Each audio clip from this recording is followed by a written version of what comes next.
poison rather than allow himself to be captured.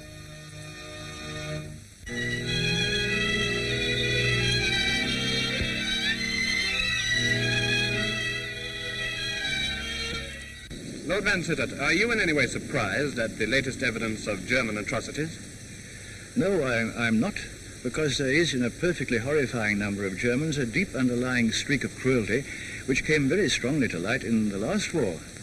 And the evidence of that has been multiplied 1,000-fold in this one. There's really nothing new when you compare what's happened now, what's been revealed now, with what we already knew in regard to the atrocities perpetrated from the beginning of the war in Poland, later on in Russia, in all the occupied countries. There's abundance of evidence, published particularly by the Russians. But many people in this country preferred not to believe it because they thought it was too bad to be true. But it wasn't. Then do you believe that there is no such thing as a decent German? Oh, I certainly believe that there are decent Germans. I've always said so. But I've always said that they were a weak minority and quite ineffective when they were needed. After all, had it been otherwise, the Germans could perfectly well have prevented the Hitler regime from ever coming into power at all. And even when it was there, they could have resisted. There have been very fine resistance movements in all the occupied countries. There's been no sign of a resistance movement in Germany.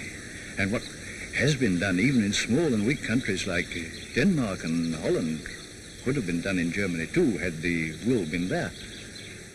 Then how do you suggest that Germany can be made to atone for all that she's done? The horror and suffering and damage are beyond atonement and beyond repair. Reparation, of course, there must be to the utmost of human ability. And beyond that, the Germans must naturally submit also to a prolonged period of occupation and control until their neighbors are reliably assured that they're civilized, which is certainly not the case at present. Voluntarily, of course, there would be no atonement, because all our newspaper correspondents seem unanimous in saying that there are no signs of shame or repentance. And that indeed was the case after the last war. There was no repentance then. They were only sorry that they'd been beaten.